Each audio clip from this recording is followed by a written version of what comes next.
Alright, pauwi na tayo ngayon. Pauwi na tayo. Tapos na ating biyahe. Sa bukid muna, diretso natin. Bukas na tayo pupunta ng opisina.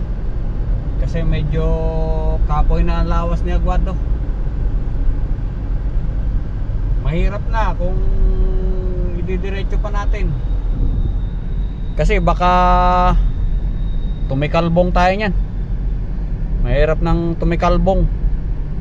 Tumikalbong, tumambling, ano pa yon? Bumaliktad. Mahirap na. Baka kung saan pa tayo pulutin.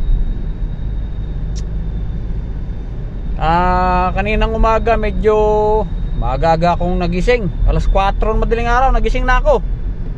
Siguro mga alas 4:30 naligo na ako.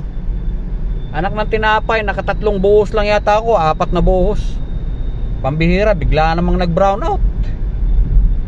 Anak ng toko talaga nag-brown out. Ngayon, pagka brown out, wala na. Hindi na ako nakapagsabon. Hindi ko makita kung saan nakalagay sabon eh. Oh, pambihirang yan. Ang dilim-dilim doon sa ano eh, sa liguan.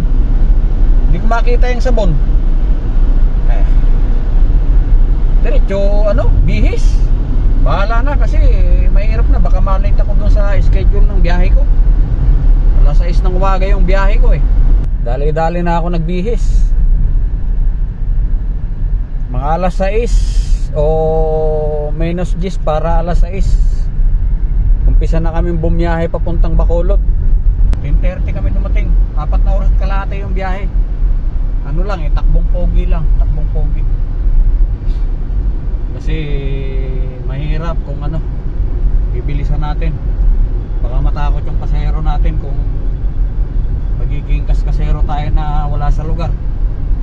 Dapat kung kaskasero tayo sikapin natin nasa lugar pa rin tayo para hindi tayo makapirwisyo ng iba. Diba?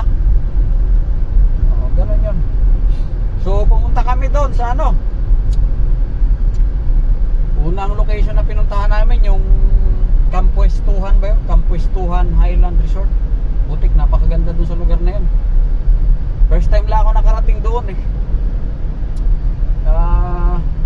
Ganda. Oh, ganda.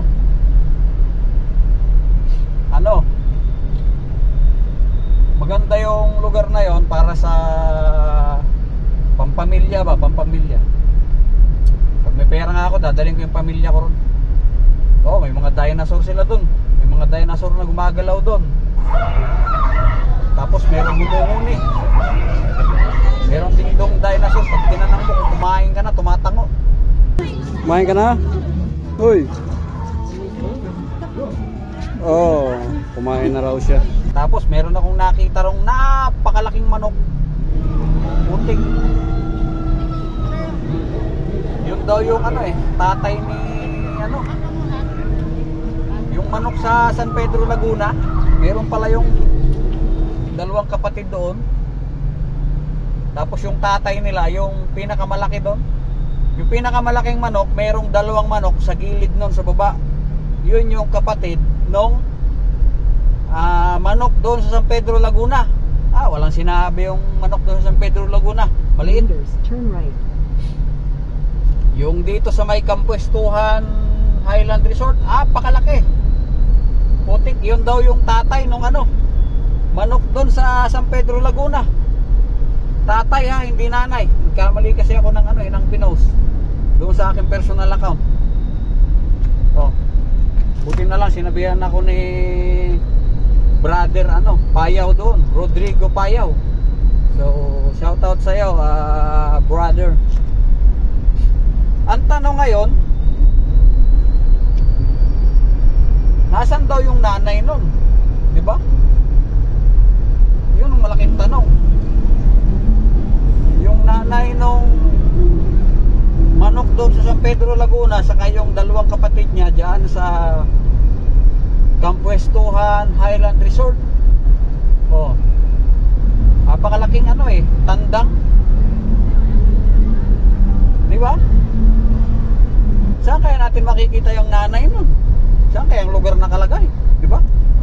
Yung malaking inahin naman, malaking inahin ang kailangan nating hanapin. Kung saan lupalop ng Pilipinas ba nila nilagay yun? Di ba? Maganda doon eh sa Highland Resort. Merong mga zipline doon. Swimming pool. Tapos pwede kang magpa-picture doon sa malaking manok. Maraming ano doon, maraming ang tawag diyan sa Bisaya, maniniyot, mamimicture. Oh, marami doon. Tapos dinidevelop na rin nila agad-agad. Hindi ko lang alam kung magkano yung bayad. Gusto nga sana akong ilibre nung pasahero ko, nahiya naman ako. Yung foreigner kasi ano makulit kasi.